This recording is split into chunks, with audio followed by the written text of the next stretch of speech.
In the bustling city of Lagos, where luxury cars zoomed past crowded streets and tall buildings reached for the sky, lived Mr. and Mrs. Adisa. They were one of the city's wealthiest couple. Mr. Adisa, also called Kayode, a successful businessman, owned several companies, while Mrs. Adisa, also known as Aisha, was known for her beauty and grace. They lived in a large mansion in Ikoyi with everything anyone could ever dream of, a lifestyle that many envied. But behind the closed doors of their glamorous home, there was a secret that no one knew. Aisha, despite all her elegance and charm, had a problem. She wet the bed at night. It was something she had struggled with since childhood. And though they had tried many doctors and remedies, nothing worked. At first, Kayode had been understanding. He assured Aisha that they would find a solution and that he loved her regardless. But as time went on and the problem persisted, his patience turned into frustration.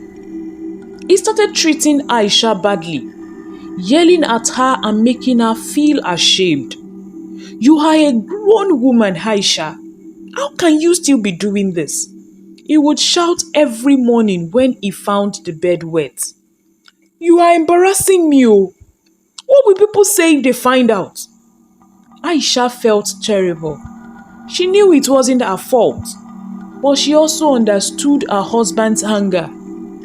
She tried many times to sleep on the floor to avoid wetting the bed, but it didn't help.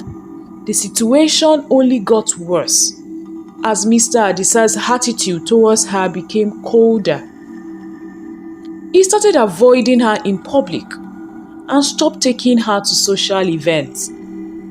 People began to notice, and whispers started spreading in their circle. "Why doesn't Mr. Adisa bring his wife anymore?" they would ask. But no one knew the real reason. One evening, Kayode had just returned from a business trip. Tired and wanting to rest almost immediately, he drove into the compound, only to find their expensive mattress once again soaked. He stormed into the house with boiling anger.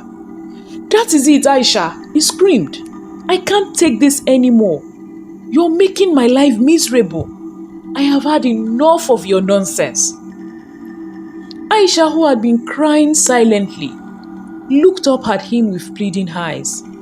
"Please, Kayode, I'm trying. I've tried everything. I don't know what else to do." But Mr. Adisa wasn't listening. He left the house, leaving Aisha in tears. The next morning, Kayode called a family meeting. His parents, Aisha's parents, and a few close friends gathered in their living room, wondering what was going on. "I have made up my mind," Kayode announced. "Aisha has to leave this house. I can't live with someone who disgraces me every night. I've tried to be patient, but enough is enough." Aisha's parents tried to calm him down. "Please, Kayode, let's talk about this," her father said. "This is a sensitive issue, and Aisha needs your support, not rejection." But Mr. Adisa was adamant. "I don't care. She has to go. She's bringing bad luck into this house." Hearing these harsh words, Aisha ran to the bathroom and broke down completely. She couldn't believe her husband, whom she had loved and supported, would turn against her so completely. She felt broken and alone. The next day, Aisha packed her bags and left the mansion, moving into a nearby hotel. And as she sat alone in the hotel room, she felt her world collapsing around her. She had never imagined her life would turn out this way. But as soon as Aisha left the house, strange things started happening to Mr. Adisa. That very night, he woke up with a feeling of a heavy weight on his chest. He looked around, but there was nothing there. He was sweating and confused. He went back to sleep, only for it to happen again. It felt as if something invisible was pressing down on him and suffocating him. The next day, things got even worse. As he was driving to his office in Victoria Island, his car, a brand new luxury SUV, suddenly broke down in the middle of the road. Despite having no previous issues, the engine refused to start. He became frustrated, only to receive a call minutes later informing him that his office building had experienced a massive electrical fault, causing a fire in the server room and damaging critical company data. He became so devastated. What is all this problem, God? Over the following days, more incidents occurred. His business deals started failing through. Meetings that had seemed promising ended with clients backing out without explanation. At home, expensive electronics stopped working, and there was a persistent smell of something rotten no matter how much the staff cleaned. Mr. Adisa, usually a man of logic and reasoning, started feeling a sense of unease. It was as if some dark cloud had settled over his life, bringing nothing but chaos and bad luck. His once booming business started losing money rapidly, and he found himself overwhelmed with problems from all directions. One night, after another exhausting day, Mr. Adisa sat alone in his large empty mansion, and for the first time in a long while, he felt truly alone and vulnerable. It dawned on him that since Aisha had left, everything had gone wrong. He remembered something Aisha's mother had said during their heated argument before she left. Aisha's bedwetting is not just a medical condition. There is more to it, my son. You need to be patient and understanding. But back then, he had dismissed it as nonsense. But now, he couldn't shake the feeling that there was something he was missing. What if Aisha's presence and her condition were connected to all this strange misfortune? He became so desperate. He decided to visit an old family member, Babatunde, a respected spiritual healer. Although Mr. Adisa had never believed much in spiritual matters, but he was willing to try anything at this point. When he arrived at Babatunde's home, he was greeted with a warm smile. Kayode, the old man said, "Oma tojo meta. It's been a while, oh. How are you and your wife?" His voice was calm and steady. "Baba, I'm not fine. I need your help," Kayode said, his voice breaking. He explained everything that had happened, from Aisha's bedwetting to the strange events that followed her departure. Babatunde listened patiently, then nodded. "Your wife. Aisha carries a unique spiritual mark. Her condition is not just a physical issue, it's a sign of protection. By rejecting her, you have pushed away your protection. The problems you are facing are the result of the negative forces that were kept at bay while she was with you." Kayode was stunned. So Baba, you were saying her bedwetting was protecting me? "Yes," Babatunde replied. "Her condition, though unfortunate and difficult to live with, was a barrier against unseen dangers. Now that she's gone, those dangers have been able to reach you." Tears filled Kayode's eyes as he realized the gravity of his mistakes. He had treated his wife badly for something that wasn't her fault.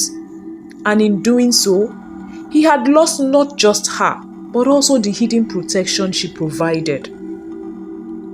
The next day, without wasting any time, Kayode went to the hotel where Aisha was staying.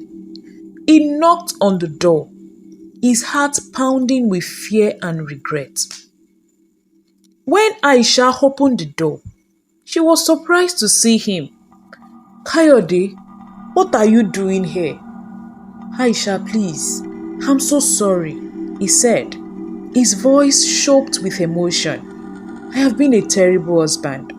I didn't understand that what was happening, and I blamed you for things beyond your control. Please come back home, I need you." Aisha looked, her eyes filled with pain. "Kayode, you hurt me deeply. You made me feel worthless and rejected me when I needed you the most. How can I trust you again?" "I understand," he said, tears streaming down his face. "I will do anything to make it right. I was wrong and I see that now. Please give me another chance to be the husband you deserve." It took a long time, but Aisha finally agreed to return home. She made it clear that things would not go back to how they were overnight. Kayode had to prove that he was truly sorry and that he had changed. The moment Aisha returned to the mansion, the strange event stopped almost immediately. The air felt lighter and the house more welcoming. Kayode noticed that even though Aisha still wet the bed occasionally, it didn't bother him as much anymore. He had come to understand that there were things beyond his control, and his job as a husband was to support his wife, not to make her feel ashamed. He invested in a special mattress and protective covers, and they worked together to find ways to manage the situation better. He began to show Aisha the love and respect she deserved, appreciating her for who she was, rather than focusing on her condition. Slowly, their relationship healed. The business problems also resolved, and soon Mr. Adisa's companies were thriving again. Their staffs noticed the change in him and the way he treated Aisha with kindness and patience. It was as if he had become a new man. In the end, the strange events that had plagued Mr. Adisa turned out to be a blessing in disguise. They taught him the value of humility, love, and acceptance. And he learned that sometimes what seemed like a weakness is actually a strength in disguise. Aisha too found peace in knowing that she was not alone in her struggles. Together they built a stronger and more loving marriage, grounded in understanding and mutual respect. And from then on, whenever Mr. Adisa looked at his wife, he was reminded that true love wasn't about money or possession, but about the love and care we show to those who matter most. Dear OT lovers, thank you for watching till the end. I hope you enjoyed the story. Please kindly like, share the video, drop a comment, and click the subscribe button if you haven't. And please watch out for more exciting stories on this channel.